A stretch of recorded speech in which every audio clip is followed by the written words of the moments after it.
நமது மறைமலை நகர் கெத்சமனே ஜெப ஊழியங்கள் நடத்தும் ஒரு நாள் சிறப்பு ஆவிக்குரிய தலைமைத்துவ முகாம். கருப்பொருள்: உள்ளார்ந்த மனிதனில் பலனடைதல். ஆகஸ்ட் 27ஆம் தேதி புதன்கிழமை காலை 10:30 முதல் பிற்பகல் 3:30 வரை கெத்சமனே ஜெப அறை மறைமலை நகரில் வைத்து நடைபெறும்.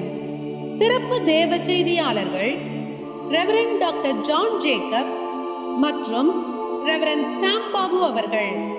சிறப்பு துதி ஆராதனை பாஸ்டர் ஞானசேகர் ஜாஷ்வா.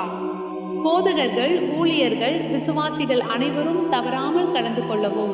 அனுமதி இலவசம். முன்பதிவு செய்ய வேண்டிய தொலைபேசி எண் 9677097039. தேநீர், ஸ்நாக்ஸ் மற்றும் மதிய உணவு வழங்கப்படும். ஆகஸ்ட் 27 கர்த்தராகிய இயேசு கிறிஸ்துவை பாடி துதிக்கவும் உள்ளார்ந்த மனிதனில் பலன் அடையவும் அனைவரையும் அன்புடன் அழைக்கிறோம். கர்த்தர் உங்களை ஆசீர்வதிப்பாராக.